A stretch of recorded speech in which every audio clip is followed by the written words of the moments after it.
Hey guys, it's Gary here, and I wanted to explain our Roland inner units to you. Maybe you've been with us for a couple years and you just want to sharpen up on your skills a little bit, learn what some of the extra buttons do, or maybe you're brand new to our team and you're starting from the ground up. These next 5 minutes or so is going to be just a kind of quick explanation of how to use these units to hear the things we hear in our inner monitors while we're in a service and in band rehearsal. So let's talk through a couple basic things. There are some settings on the top that are not going to automatically recall when we recall our mixes. I guess first thing I should say is once you dial in your mix once with all of these knobs down here, the next time you play they'll be automatically recalled for you so you have your previous settings.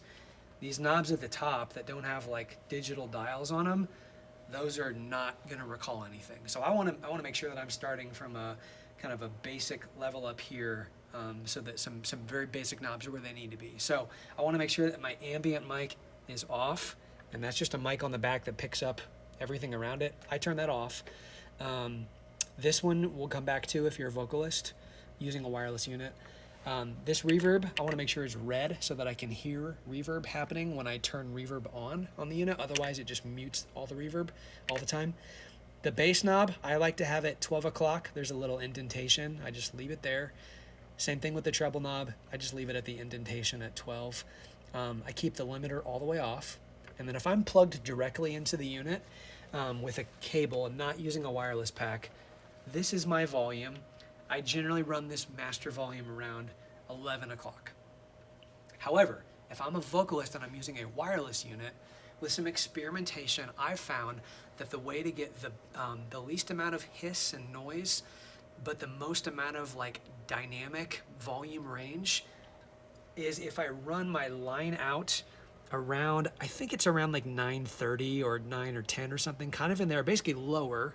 And then I'm gonna run my belt pack, my wireless pack, actually up around 3 o'clock. And that gets me the best amount of dynamic range, but the least amount of hiss. And it's kind of been an experiment I've been into lately. So I've been liking that a lot. Again, if I'm an instrumentalist, I'm just gonna run my volume probably around 11, 11:30, kind of depending on how much I wanna hear. So let's get into some general things. We've covered the top row.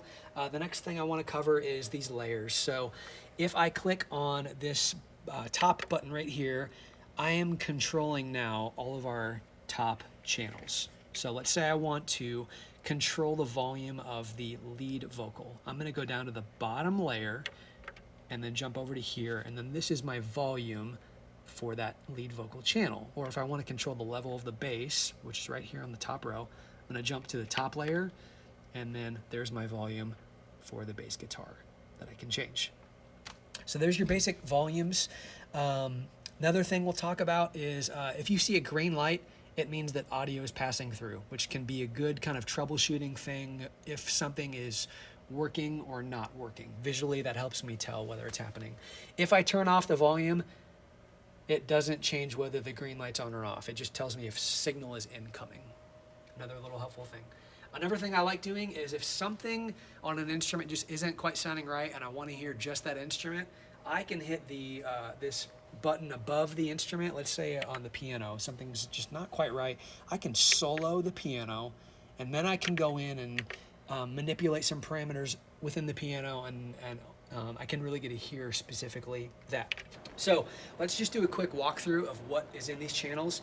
These are labeled the same way at every position at both of our campuses, and most of them are pretty self-explanatory, but a couple things change from week to week based on what's happening on stage. So kick drum is always our kick drum. Snare drum is always a snare drum. X is anything that is non-musical that may be helpful for us as a musician to hear and know. It's kind of an information channel.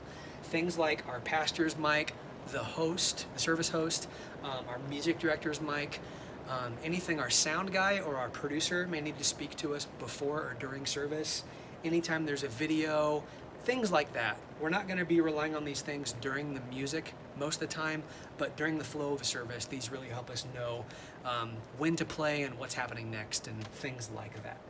The next channel is our toms, which consist of all three of the toms, plus the overhead mics, which help pick up the cymbals and just the whole drum kit. The next channel is our bass guitar, or anytime our bass guitar is playing a synth bass, anything from him or her, I guess, is coming in that channel.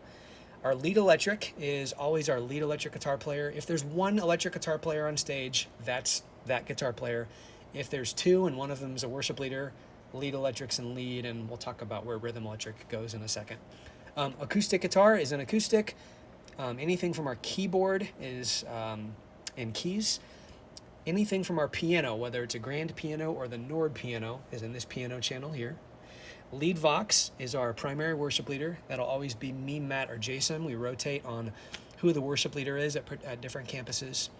And then A, B, C, and D change each week based on who's on stage. For the most part, A is going to be another person who's singing lead vocals on a song. B will usually also be someone who's singing lead vocals on a song. C is going to be another vocalist. And then D is going to be another vocalist. Now, if there's any other extra instrument on stage, like a second electric guitar player, a second acoustic guitar player, a folk instrument like a violin or a dobro or mandolin, a horn line, a choir, a whole host of things that we might put in on occasion, that will live in D. And when that happens, we're going to move our fifth vocalist back into C. And now in C, we're going to have two vocalists that the sound team's going to combine for us to be in one spot. All right, our last two channels are click, which consist of our click track and also our cues. And then the last one is tracks, which consist of anything playback that we're hearing that helps kind of supplement what's happening live on stage. What we're hearing right now is a electric guitar, and let's talk through our 3-band EQ a little bit. So pretend you're on your car stereo, and on most car stereos you have a low or a bass knob, and you have a highs or a treble knob, and that controls the amount of low end you're hearing and the amount of high end you're hearing. On some more complex sound systems, maybe you'll even have a mid-range knob, which controls not your lows and not your highs, but kind of the things in between. We have the same thing here on this unit where we have a 3-band EQ.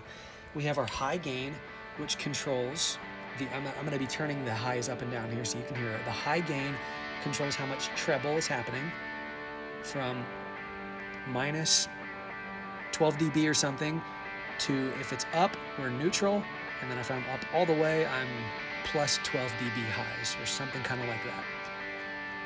Again, if the light's straight up, I'm not doing anything, it's just neutral. With our mid, actually let's go to the lows next. And let's listen to a lows instrument like the bass guitar. There's a lot, there's neutral, there's cutting quite a bit. So hopefully you can hear that. If you're on your iPhone, you probably cannot hear any difference, but I promise you're hearing a different amount of bass of that instrument. Lastly, let's talk about the mid-range.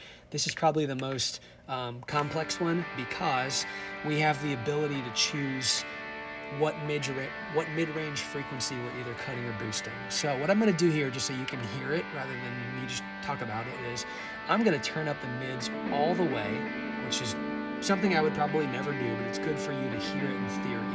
I'm going to turn the mids up all the way, and then I'm going to go down to my mid-frequency knob, and now I'm going to sweep through the frequencies of mid-range.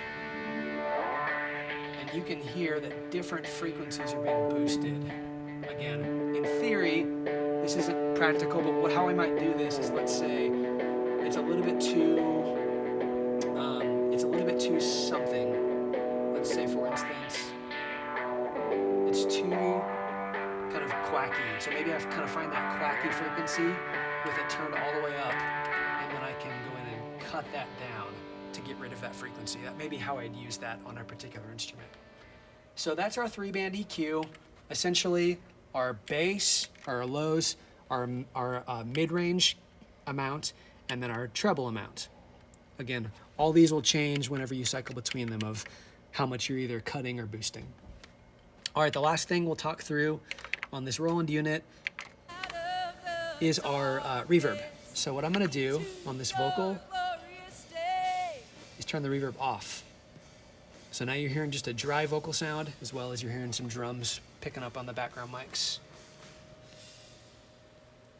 Let me jump over to, instrumental section. Here we go.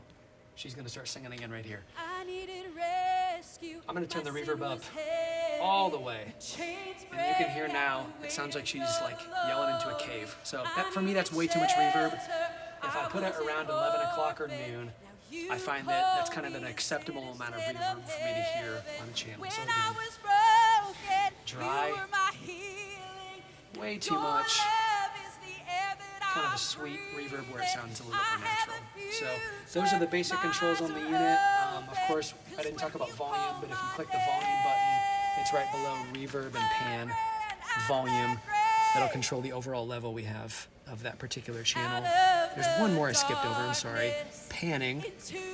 If I click this pan feature, that allows me to hear this channel louder or quieter in my left ear versus both ears versus only my right ear, and kind of everywhere in between.